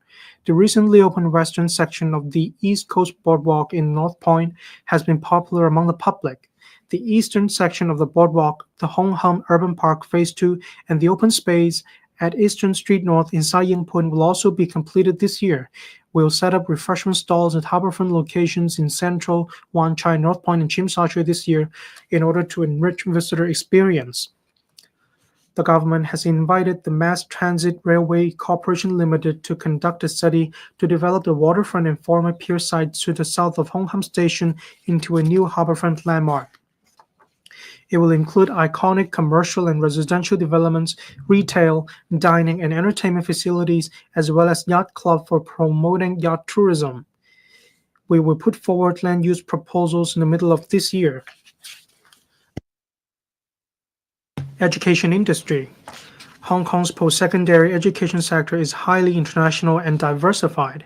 We boast 5 of the world's top 100 universities and a pool of first-rate R&D talent. We will launch a new round of research matching grant scheme totaling $1.5 billion to attract more organizations to support research endeavors of institutions. The government will host more international education conferences and exhibitions to highlight Hong Kong's position as an international post-secondary education hub. We will step up the promotion of the Study in Hong Kong brand to attract more outstanding non-local students. The quota of the Hong Kong PhD Fellowship Scheme will be increased to 400 places per year. Self-financing post-secondary institutions complement publicly funded institutions in providing diversified articulation pathways for young people. The government has launched a new round of the land grant scheme and the startup loan scheme, under which land sites are granted a nominal premium with interest-free loans so as to support capacity expansion and quality enhancement of self-financing institutions. Talent Hub, all-out efforts to draw for talent, attracting quality talent and professionals. The government makes every effort to draw for talents and will shortly invite top and leading talents to come to Hong Kong for development under the Quality Migrant Admission Scheme. We will also enhance the admission scheme for mainland talent and professionals and the general employment policy by allowing young non-degree talents with professional and technical qualifications and experience to come to Hong Kong to join skilled trades facing manpower shortage. Global Talent Summit, Hong Kong. The Hong Kong Talent Engage provides comprehensive one-stop support to incoming talent, promotes globally Hong Kong's advantages, and attracts talent. The HKTE plans to organize the second Global Talent Summit Hong Kong early next year to reinforce Hong Kong's status as an international hub for high-caliber talent. Belt and Road Scholarship. The government will continue to attract more students, especially those from ASEAN and other BNR countries, to study in Hong Kong through various measures, including the BNR Scholarship. New Capital Investment Entrance Scheme. Under the New Capital Investment Entrance Scheme, more than 880 applications have been received cumulatively, with an expected investment of over $26 billion. We will launch a series of enhancement measures shortly to provide greater flexibility under the scheme. All-out efforts to nurture talent.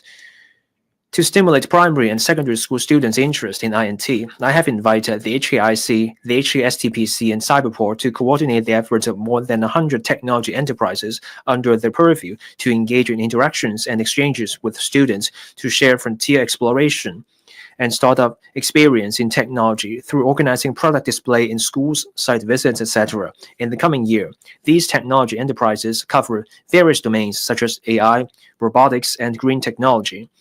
We're also encouraging technology enterprises in Hong Kong to provide resources, technical guidance, and practice scenarios for technology education such as coding and AI learning in schools, with a view to further enhancing young people's interest and capability in INT application through integrating theoretical learning and practical application.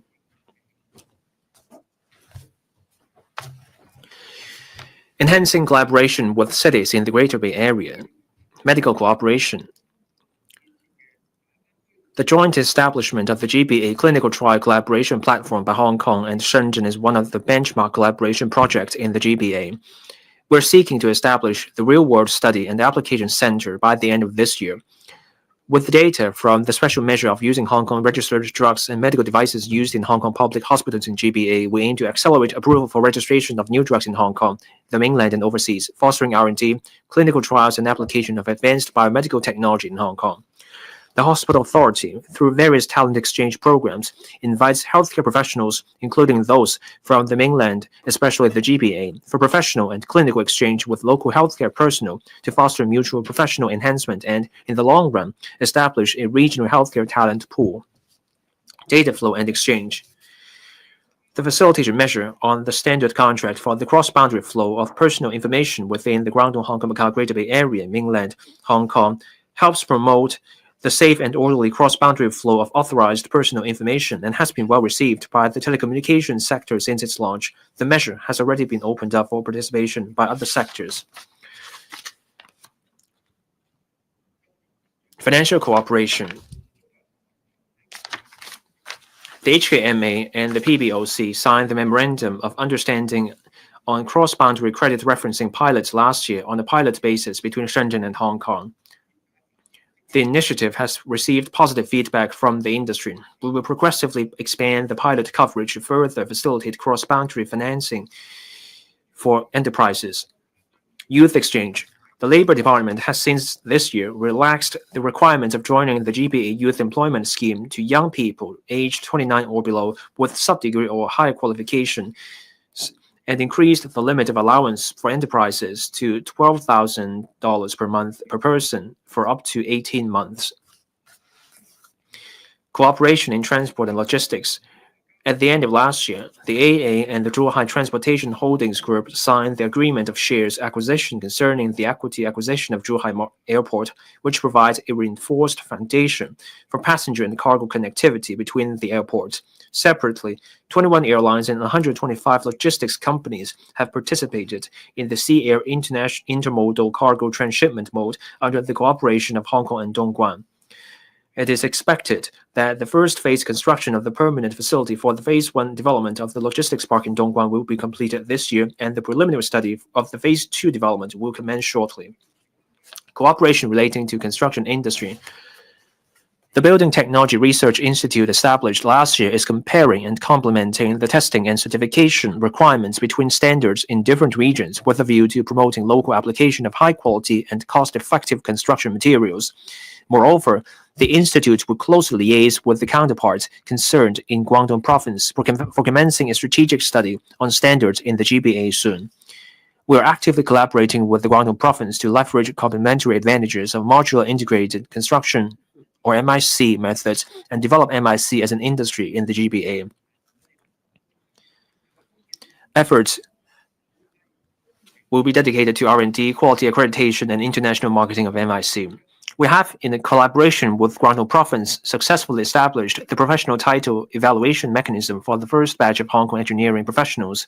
The mechanism will be gradually extended to other construction-related professions with the right conditions. We will also collaborate with Guangdong Province and Macau SAR to formulate GBA standards on the skill levels for skilled workers and technicians of the construction sector and take forward through an examination multiple certification arrangement. We will announce the GBA standards for the first pilot scheme in due course.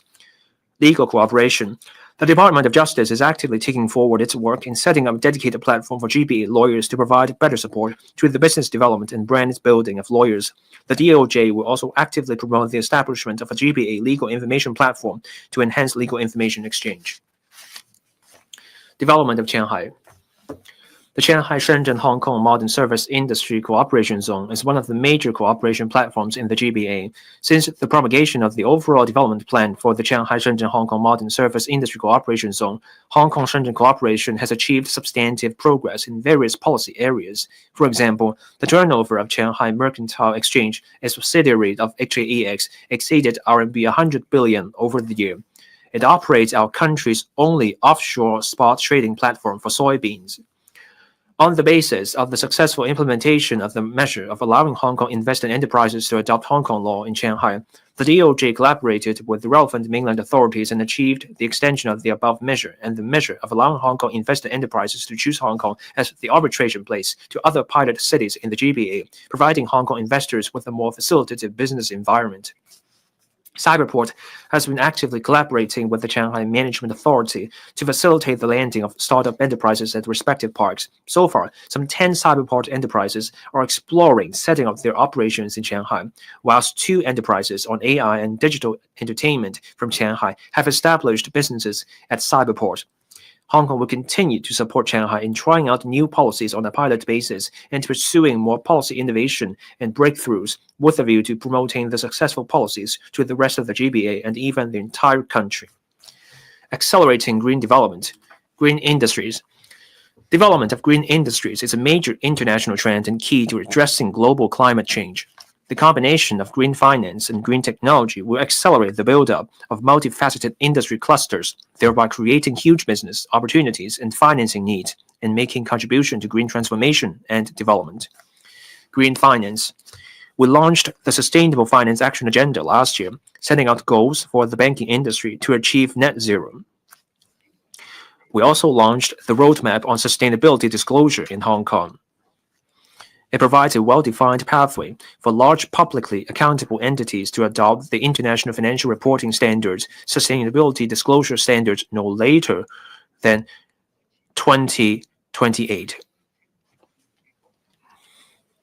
This will make Hong Kong one of the first jurisdictions to align its local requirements with the standards.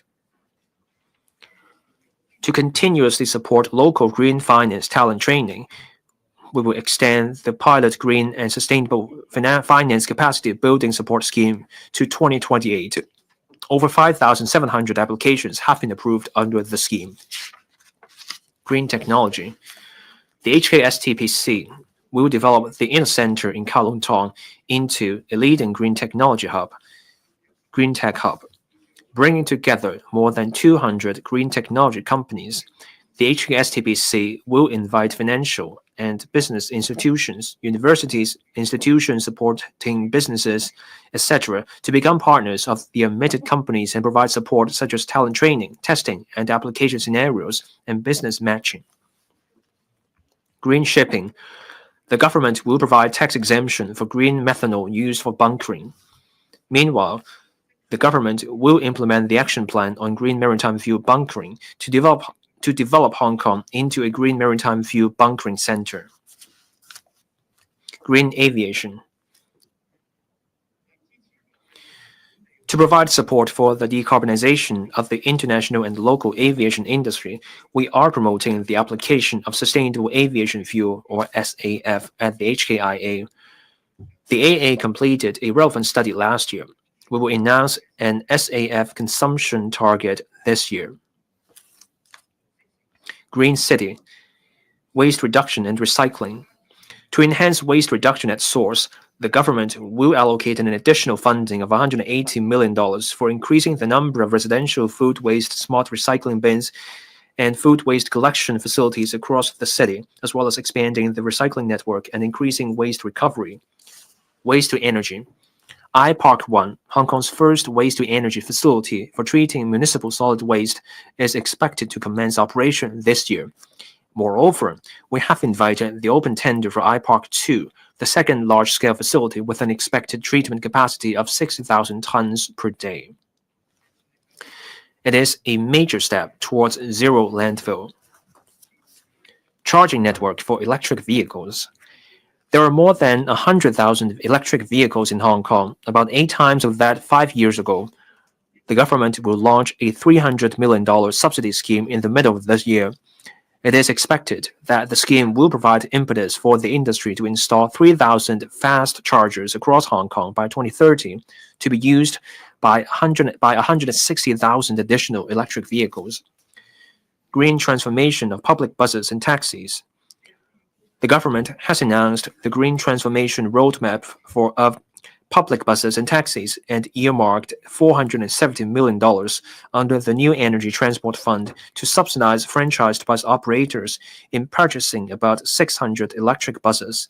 Also, $135 million were earmarked to subsidize the taxi trade in purchasing 3,000 electric taxis. In addition, the funding scheme to trial of hydrogen fuel cell heavy vehicles is now open for application.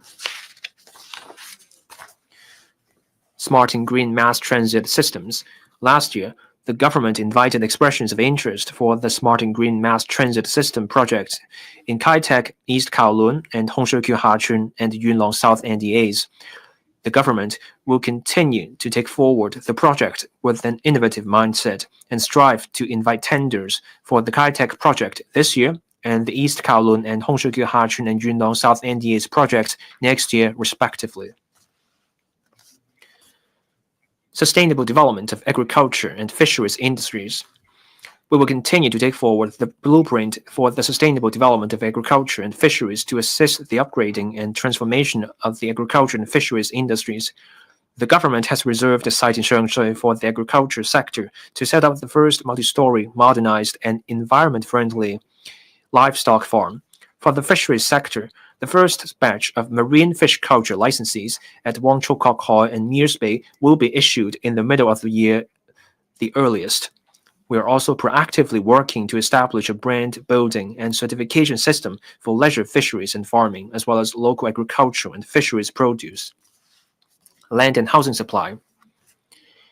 We need a sufficient supply of land to create the capacity for supporting the development of new industries, injecting new impetus into our economy, and providing a better living and leisure environment for our people. The government will closely monitor market situation and development and roll out sites in a paced and orderly manner. Having learned from past experience that land shortage would constrain Hong Kong's development, we must persist with our work on planning and land creation. The pace of rolling out sites to the market can be adjusted in the light of actual circumstances.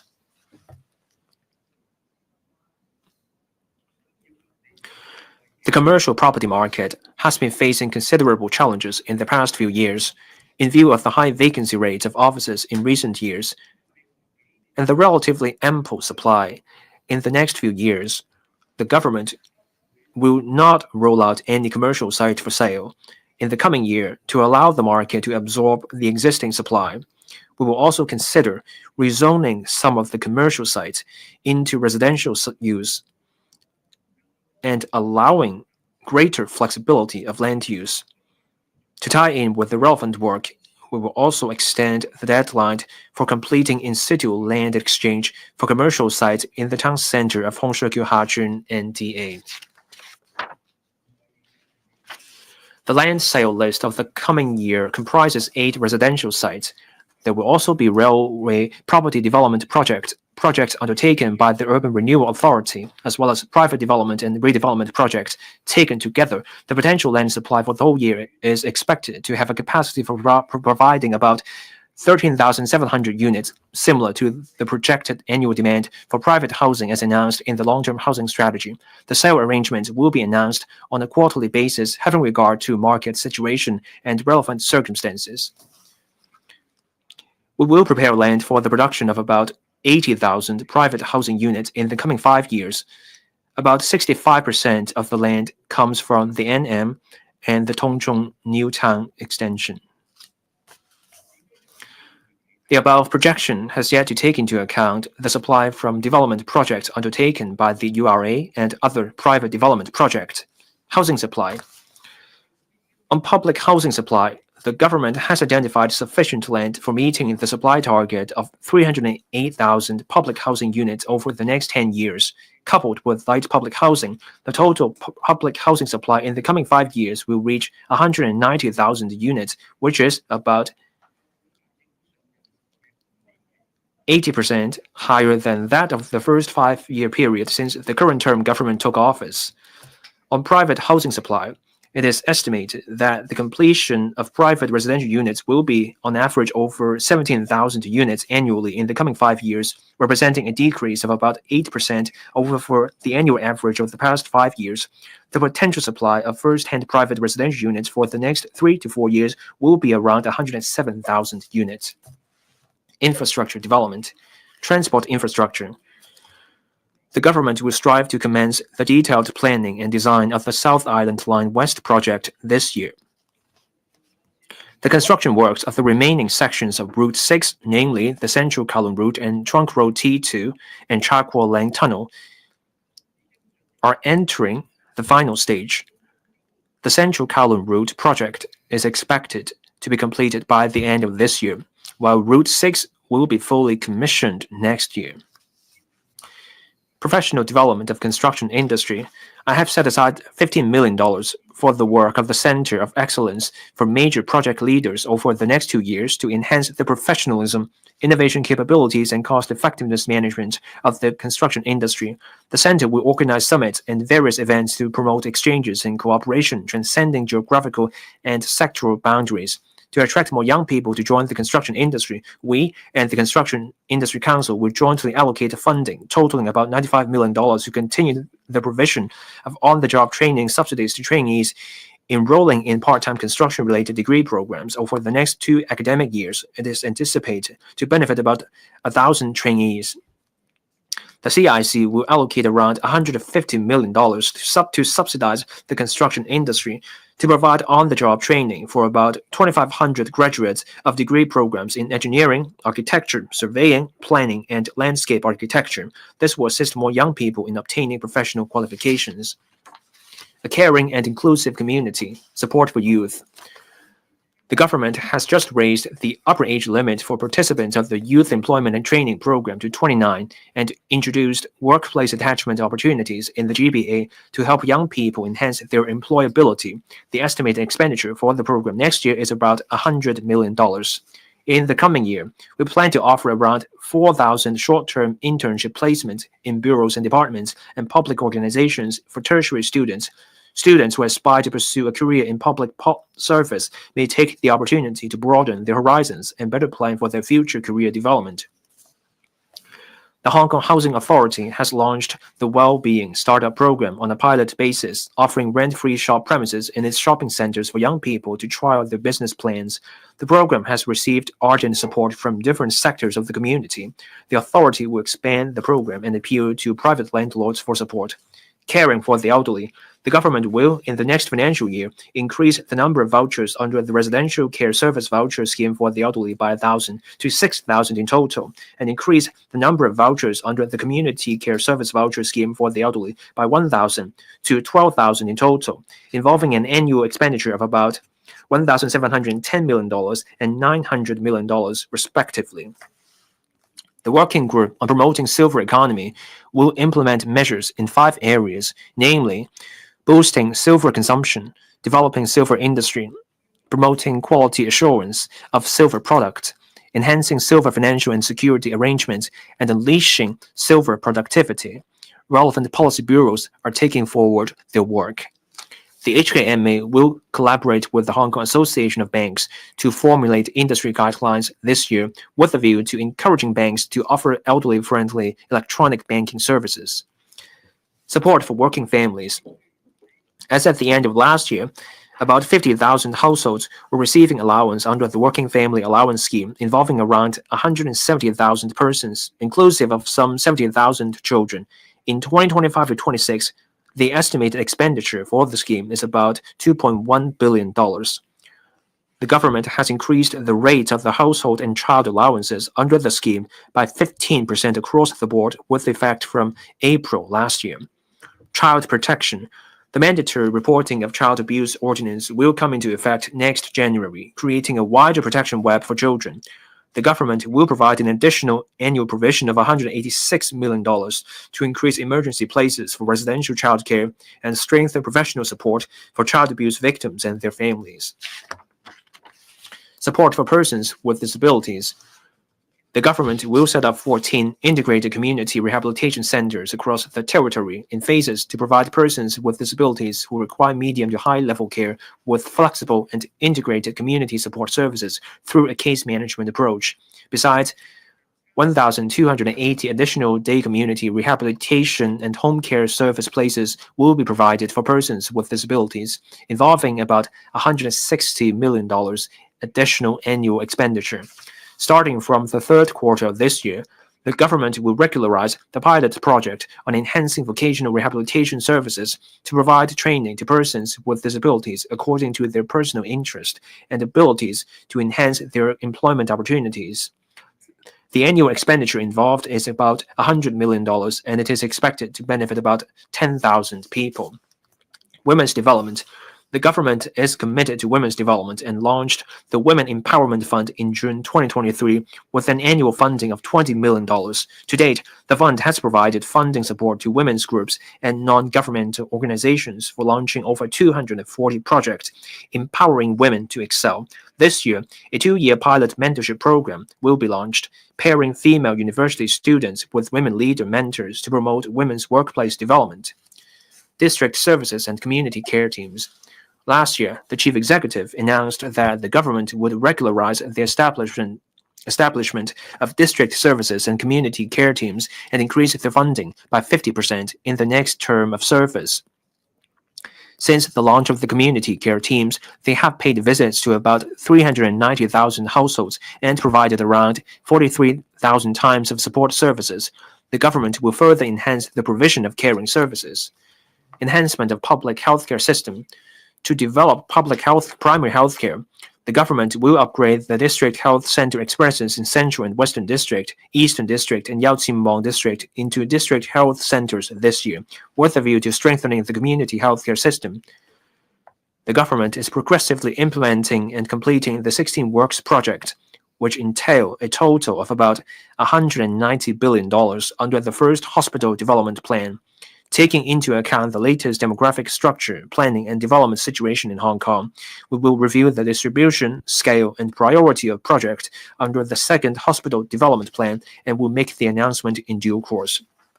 Furthermore, the government and the HA are reviewing the structure and levels of subsidization for public health care with a view to strengthening the financial sustainability of public health care services and providing better support for patients with serious or critical conditions as well as those with financial difficulties. The outcome of the review will be announced this year. Combating illegal betting.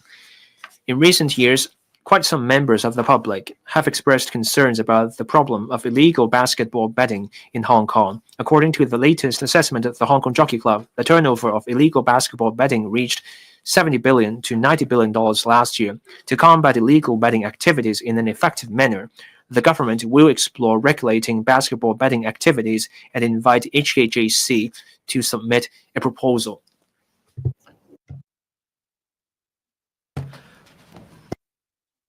Public finance. The government has been adhering to the principle of keeping the expenditure within the limits of revenues as enshrined under Article 107 of the Basic Law and strives to achieve fiscal balance over a period of time to ensure the resilience and sustainability of our public finances. Let me elaborate on the government's current fiscal position. Government revenue and expenditure are broadly presented in two major accounts, namely the operating account and the capital account. The revenue of the operating account mainly comes from various types of tax revenue, investment income, government fees and charges, and so on, while its expenditure is largely attributed to the government's daily expenses. As for the capital account, its revenue is mainly land-related, while its expenditure largely involves infrastructure works projects and land acquisition. In view of the different composition and nature of the operating account and the capital account, we have to manage them separately with different fiscal targets and methods. The operating account should be managed on the basis of keeping expenditure within the limits of revenues with a target of achieving a surplus. As for the capital account, expenditure on infrastructure works is our investment for the future. For instance, the annum development, which will bring economic and social benefits upon completion, has to be taken forward to meet the needs for social and economic development. However, as revenue is susceptible to economic cycles, there may be a shortfall between revenue and expenditure. Under such circumstances, we can utilize the surplus in the operating account or our fiscal reserves as support, or make flexible use of market resources, including various forms of public-private partnership and bond issuance.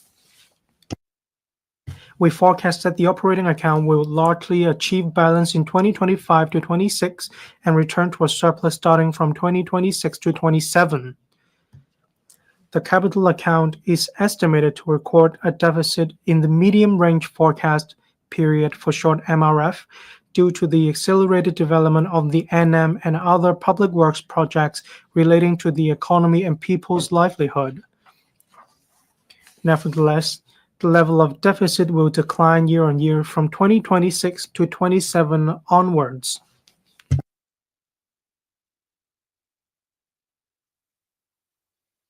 Revised estimate for 2024 to 25. The 2024 to 25 revised estimate on total government revenue is $559.6 billion, lower than the original estimate by 11.6%. Among them, revenues from province tax and salaries tax remain stable at $177.7 billion and $88 billion respectively, comparable to the original estimates, demonstrating the strong resilience of Hong Kong economy. However, as the asset market is under pressure, government revenues from land premium and stamp duties have declined. Revenue from land premium is $13.5 billion, substantially lower than the original estimate by $19.5 billion. Revenue from stamp duties of $58 billion is lower than the original estimate by $13 billion. Government expenditure for 2024 to 25 is comparable to the original estimate. The revised estimate of total government expenditure for 2024 to 25 is $754.8 billion, lower than the original estimate by $22.1 billion. Of this, the recurrent expenditure is $562.5 billion, lower than the original estimate by $17.7 billion. Taking into account the issuance of government bonds of $130 billion and repayments of $22.1 billion, it is expected that there will be a consolidated deficit of $87.2 billion for 2024 to 25. Fiscal reserves are expected to be $647.3 billion by the 31st of March 2025. Estimates for 2025 to 26. Looking ahead to 2025 to 26, the government will continue to provide resources for consolidating momentum for economic growth, promoting the accelerated development of I&T industries, and enhancing public services. We will also increase capital works expenditure to cater for the NM and other public works projects relating to the economy and people's livelihood so as to support the sustained economic development of Hong Kong. The major policy initiatives announced in the 2024 policy address involve operating expenditure of $8.1 billion and capital expenditure of $14.1 billion. The financial implications of such initiatives have been reflected in the estimate for 2025 to 2026. Total government expenditure for 2025 to 26 will increase by 8.9% to $822.3 billion, with its ratio to nominal GDP projected to be 24.4%. Recurrent expenditure for 2025 to 26 will increase by 4.5% to $588.1 billion. Of this, substantial resources will still be allocated to livelihood-related policy areas, including healthcare, social welfare, and education, involving a total of $348.6 billion, representing about 60% of recurrent expenditure. Non-recurrent expenditure will decrease by 3.4% to $36.1 billion. Total government revenue for 2025 to 26 is estimated to be $659.4 billion, while earnings and profits tax are estimated to be $301.2 billion, increasing by 8.4% over the revised estimate for 2024 to 2025. On the basis of the land sale program and land supply target of 2025 to 26, revenue from land premium is estimated to be $21 billion, increasing by 55.3% over the revised estimate for 2024 to 25. Having regard to the recent trading conditions of the stock market, revenue from stamp duties is estimated to be $67.6 billion, increasing by 16.5% over the revised estimate for 2024 to 25. Besides, we will bring back about $62 billion from 6 endowment funds established outside the government accounts. Taking into account the bond issuance of about $150 billion and repayments of about $54.1 billion in 2025 to 26, a deficit of $67 billion is expected for the year. The fiscal reserve will decrease to $580.3 billion.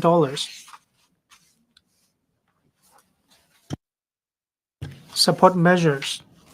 Having regard to the pressure faced by some industries and the people, the government's fiscal situation, we will introduce the following measures.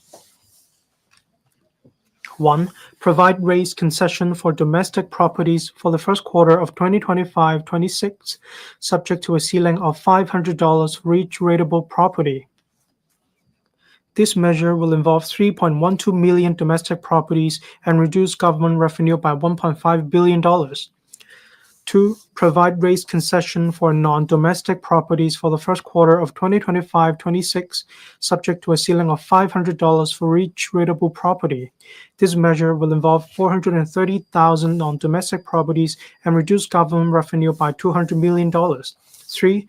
Reduce salary tax and tax under personal assessment for the year of assessment 2024-25 by 100%, subject to a ceiling of $1,500. The reduction will be reflected in the final tax payable for the year of assessment 2024-25. This measure will benefit 2.14 million taxpayers and reduce government revenue by $2.9 million. 4. Reduce profits tax for the year of assessment 2024-25 by 100%, subject to a ceiling of $1,500. The reduction will be reflected in the final tax payable for the year of assessment 2024-25. The measure will benefit 165,400 businesses and reduce government revenue by $200 million. And 5. Provide an allowance to eligible Social Security recipients equal to 1/2 of a month of the standard rate comprehensive Social Security assistance (CSSA) payments, old age allowance, old age living allowance, or disability allowance, while similar arrangements will also apply to recipients of the Working Family Allowance, altogether involving an additional expenditure of about $3.1 billion. To ease the burden on buyers of residential and non-residential properties at lower values, I announce that the maximum value of properties chargeable to a stamp duty of $100 will be raised from $3 million to $4 million with immediate effect. This measure is expected to benefit about 15% of property transactions and reduce government revenue by about $400 million annually. Reinforcing Fiscal Consolidation Program. To uphold the principles of fiscal prudence, I recommend reinforcing the fiscal consolidation program as put forward in last year's budget. The key is managing expenditure growth, making good use of the government's fiscal resources, and identifying new revenue resources. Our principles are: 1. To focus on strictly controlling government expenditure, supplemented by increasing revenue. Regardless of increasing revenue or cutting expenditure, the impact on the general public should be minimized. In particular, the government will lead by example to demonstrate our commitment in cutting expenditure, while ensuring the delivery of high-standard public services. The government will also continue to press ahead with infrastructure works projects in the NM and those related to the economy and people's livelihood. 2. To maintain the competitiveness of Hong Kong's simple and low-tax regime and to avoid considerable increase in tax rates or introducing new taxes. 3. To uphold the principles of user pays and those who can afford more pay more, as far as practicable while increasing revenue. Strictly containing the growth of government expenditure, operating expenditure. We will step up efforts to contain government operating expenditure. I have instructed all bureaus and departments to further review the resource allocation and work priorities and provide public services in a more cost-effective manner through consolidating internal resources, streamlining procedures, and leveraging technology. On the premise of maintaining efficient public services, we will implement the following measures. 1. Stepping up the productivity enhancement program. On the premise that CSSA, Social Security allowance, and statutory expenditure would not be affected, the rate of reduction of recurrent government expenditure will be increased from the original 1% to 2% in 2025-26. This arrangement will be extended for 2 more years to 2027-28. Taking into account the 1% cut in 2024-25, the cumulative rate of reduction will be 7% in total. Using 2023-24 recurrent expenditure as the basis, it will deliver a saving in recurrent government expenditure of around $3.9 billion, $11.7 billion, $19.5 billion, and $27.3 billion in the respective financial years.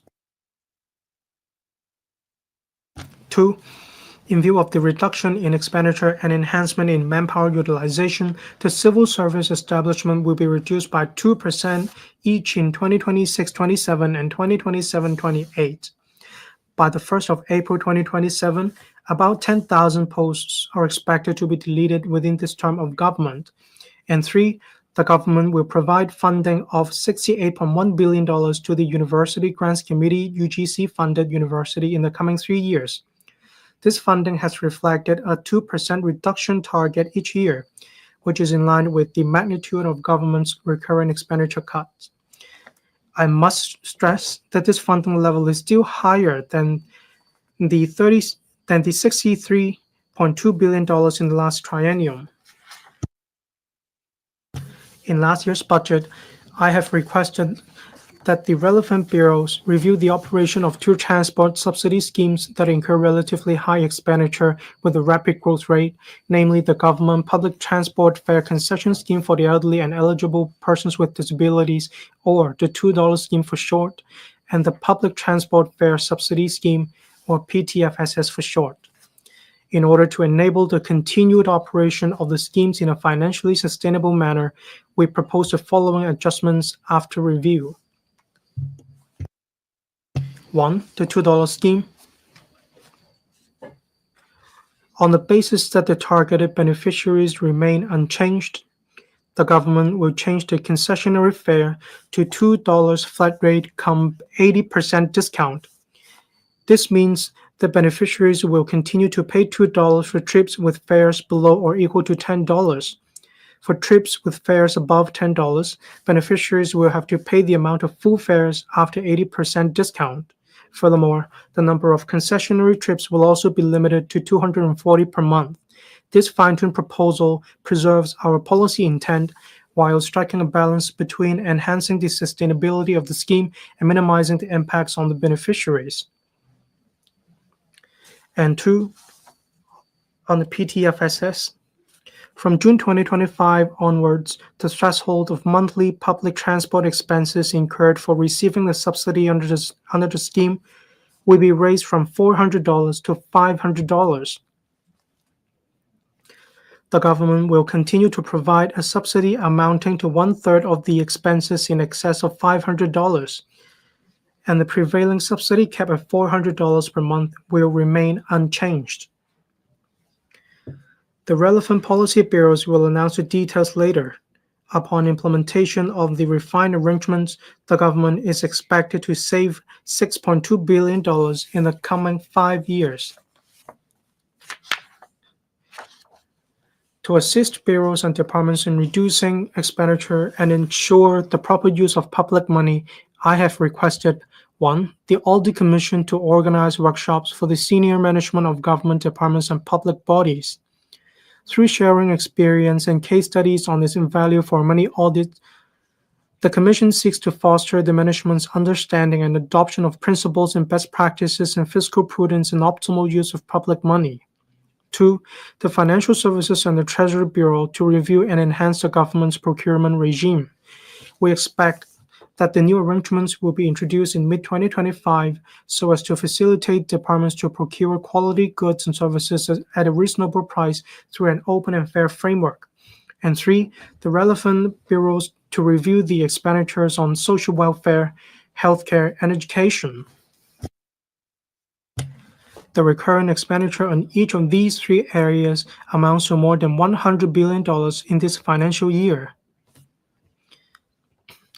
The government should, having regard to demographic changes in Hong Kong, optimize resources and review the sustainability of the use of resources. In addition, the government puts forward that for 2025-26, the executive authorities, the legislature, judiciary, and members of the district councils take a pay freeze. This includes the chief executive and politically appointed officials, the non-official members of the executive council, members of the civil service, the president, all members and secretariat of the LegCo, chief justice of the Court of Final Appeal, judges of the courts at all levels, and other members of the judiciary and members of the district councils. Capital works expenditure. Overall construction costs have gone up in recent years. The government will strive to enhance control on cost effectiveness when pressing ahead with infrastructure works projects. I have requested the Project Strategy and Governance Office (PSGO) under the Development Bureau to support various departments in enhancing governance of public works projects on all fronts. PSGO scrutinizes project cost estimates upon inception of a project and optimizes project design in accordance with the principle of fitness for purpose and no frills. PSGO also formulates cost-effective proposals in coordination with the relevant policy bureaus and works departments in order to reduce construction costs. Since its setup, PSGO has reviewed over 540 public works projects, achieving savings in construction costs by over 15%. Meanwhile, PSGO is coordinating the relevant work on reducing construction costs. This includes formulating policies for the procurement of construction materials and products, such as MIC modules and steel reinforcement, through direct procurement by relevant works departments and centralized procurement by a single department. PSGO will also study the use of new materials and innovative construction technologies by drawing reference from the mainland and overseas practices and experience. All these efforts aim to help departments to reduce project costs, enhance cost effectiveness, and ensure timely completion of public works projects. Furthermore, the government is reviewing the scale and mode of delivery of district cooling systems in NDA, such as Hongshui-Q, Hatun, and Sentin Technopop, to tie in with the development of the area with greater cost effectiveness. The preliminary estimate of savings in terms of works expenditure is at least $40 billion.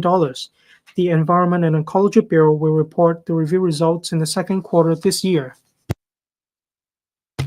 Consolidating and optimizing the use of government financial resources. Bureaus and departments set up funds outside the government's accounts for specific purposes from time to time in the light of their policy needs. Currently, there are a total of 42 such funds with an aggregate balance of nearly $180 billion. Some of these funds only use investment returns to meet their expenditure, that is, seed capital funds. With different monitoring frameworks and investment strategies, these seed capital funds lock up an enormous amount of public financial resources. To enable the government to make more flexible and effective use of these resources, we have reviewed the financial arrangements of these seed capital funds. We propose bringing back first 6 funds with relatively large unspent balance, totaling about $62 billion, to the government's accounts in 2025-26, after setting aside resources to meet the necessary expenditure of these funds for the next 5 years so that it will not affect their sustainable operation. This will provide a more comprehensive picture of the government's fiscal position and enable better use of its financial resources. We will also require the relevant bureaus to examine the financial arrangements of other seed capital funds. We have reviewed the utilization of the Anti-Epidemic Fund. Taking into account the expenditure requirements, the fund has a remaining balance of about $15 billion, which will be brought back to the government's accounts next month. This sum has been reflected in the revised estimate for 2024-25. Enhancing public service efficiency. The government has all along endeavored to deliver more efficient public services to citizens through leveraging technology, streamlining processes, and driving the digital transformation of public services. We are striving to realize single portal for online government services with a view to providing a one-stop shop for citizens to obtain information, apply for services, and settle bills. Since the launch of the I Am Smart mobile app, the number of registered users has exceeded 3.2 million. I Am Smart connects about 500 services of the government as well as public and private organizations and provides nearly 600 electronic government forms. The DPO is planning to progressively implement a digital corporate identity platform before the end of next year. This will enable Hong Kong enterprises to undergo corporate identity authentication and digital signature process in a secure and convenient manner when using electronic government services or conducting online business transactions. This measure will facilitate digital transformation of enterprises and help enhance government departments' efficiency in processing online applications. The Transport Department will roll out a number of electronic licensing services, including electronic driving licenses, progressively from the middle of this year to early next year. The department will continue to launch various electronic permits and integrated user-friendly online services. It also plans to introduce a bill into LegCo on electronic driving license in the first half of this year to provide the option of displaying driving licenses through dedicated applications on smartphones. The Housing Bureau has selected 10 public rental housing estates as a pilot site for smart estate management to adopt more technologies such as Internet of Things sensors, robots, etc. in daily estate management. It will also launch a centralized estate management platform this year to enhance management efficiency and service quality. The Development Bureau is driving digitalization of public works in full swing and applying AI technology for big data analysis to reduce the risk of project delay and cost overruns. The Bureau is also driving the wider application of highly effective construction robots in projects with functions including automated processes, remote control AI, and so on to support construction personnel in various fields to enhance work efficiency, cost effectiveness, site safety, and works quality. The Civil Service College will enhance the content on technology application in civil service leadership training, equipping departmental leaders to optimize their information technology systems, better utilize big data and AI, and arrange appropriate training for their staff. Increasing revenue. For some time in the past, some government fees and charges have not been adjusted in accordance with the established mechanisms. As a result, these fees and charges are not pegged to their costs and fail to reflect the user pays principle. I'm going to introduce the following measures. 1. The rate of air passenger departure tax will be increased from $120 to $200 per passenger starting from the third quarter of 2025 to 26. It is anticipated that the government revenue will increase by about $1.6 billion per year. The impact on air passengers is expected to be minimal. 2. An application fee of $600 will be charged under various talent and capital investor admission schemes with immediate effect. The visa fees to be charged based on the duration of limit of stay will be raised to $600 or $1,300. It is estimated that government revenue will increase by about $620 million per annum. 3. The government has canceled the tolls for some major tunnels and strategic routes 3 years ago, and the tolls for some government tunnels have not been adjusted for over 3 decades. Considering the fact that the government has invested heavily in building these infrastructures, the Transport and Logistics Bureau will review the tolls of relevant government tunnels and trunk roads to embody the user pays principle.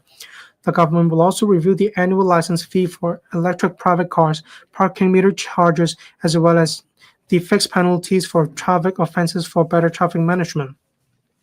Based on preliminary estimation, the relevant adjustments could generate about $2 billion additional revenue per annum. 4. We will explore introducing a boundary facilities fee on private cars departing via land boundary control points. Coaches, goods vehicles, and so on will not be affected. Taking a fee of $200 per private car as an example, the measure will bring in revenue of about $1 billion per annum. And 5, in January 2025, we submitted a bill to LegCo on the implementation of the global minimum tax proposal drawn up by the Organization for Economic Cooperation and Development to address base erosion and profit shifting. We aim to apply the global minimum tax rate of 15% on large multinational enterprise groups with an annual consolidated group revenue of at least €750 million and impose a Hong Kong minimum top-up tax. Subject to the passage of the bill, the proposal will bring in tax revenue of about $15 billion for the government annually starting from 2027 to 28. Bond issuance.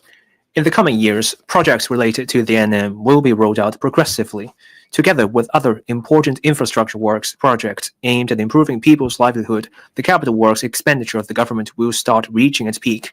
In the MRF, capital works expenditure is expected to increase from the previously estimated $90 billion per annum on average to about $120 billion per annum on average in future. To ensure that these strategic infrastructure works projects can proceed on schedule and deliver early benefits to the economy and the public, we will leverage market resources more flexibly, including adopting more diverse development models to take forward the relevant projects, such as more public-private partnerships, in situ land exchanges, pilot areas for large-scale land disposal, etc. We will also raise capital by issuing government bonds with a view to ensuring that the progress of projects crucial to the future development of Hong Kong will not be impeded by the fiscal position. Issuing government bonds is one of the public financial management tools. Issuing bonds to support infrastructure development is a common practice worldwide. As long as the amount of bonds issuance is contained at a level that ensures fiscal prudence, capital can be utilized flexibly and for investing in future economic development, bringing greater returns and benefits to society. Hong Kong has the prerequisite and capability to suitably increase bond issuance, thereby effectively utilizing market resources. With the increase in capital works expenditure, I will expand the scale of bond issuance accordingly. It is expected that during the 5-year period from 2025 to 26 to 2029 to 30, a total of about $150 billion to $195 billion worth of bonds will be issued under the government's sustainable bond program and the infrastructure bond program every year. About 56% of the bonds issued will be used for refinancing short-term debt. We expect the borrowing ceiling of the above two bond programs will increase from the existing level of $500 billion to $700 billion in the MRF period.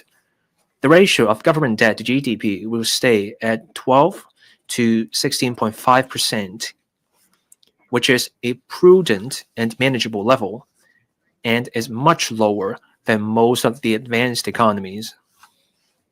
I emphasize that proceeds from bond issuance will be used to invest in infrastructure, but not to fund government recurrent expenditure, which is the fiscal discipline that we have been strictly adhering to. Apart from leveraging market capital to support infrastructure works projects, the government issues bonds with the aim of fostering the development of the bond market. On the other hand, economic activities and development of industries driven by infrastructure investments will generate new development opportunities and revenues to Hong Kong. Issuing longer-term bonds to support longer-term projects could also align cash flow with project requirements.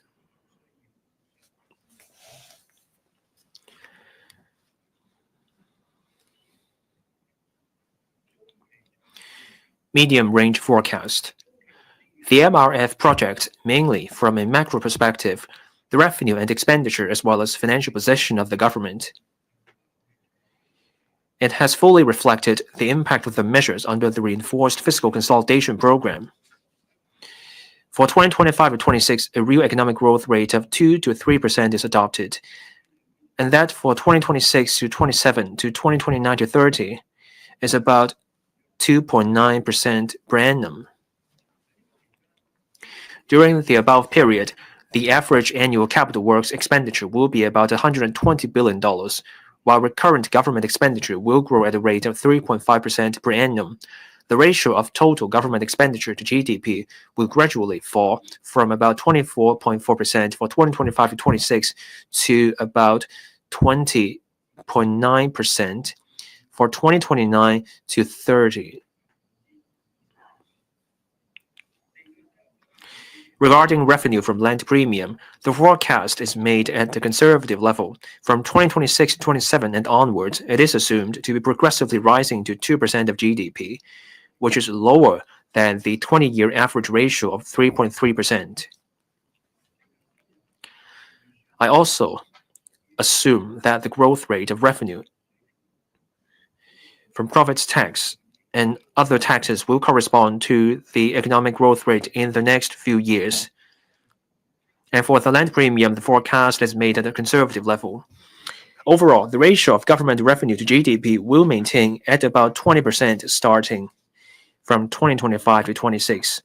In addition, the MRF reflects the proceeds from the annual issuance of government sustainable bonds and infrastructure bonds worth about $150 billion to $195 billion in total. Based on the above assumptions and arrangements, the deficit in the operating account and capital account in the next 5 years will gradually reduce every year. The operating account is estimated to return to a surplus from 2026 to 27 onwards, while the deficit in the capital account will fall progressively from $159.8 billion in 2025 to 26 to $87.6 billion in 2029 to 30.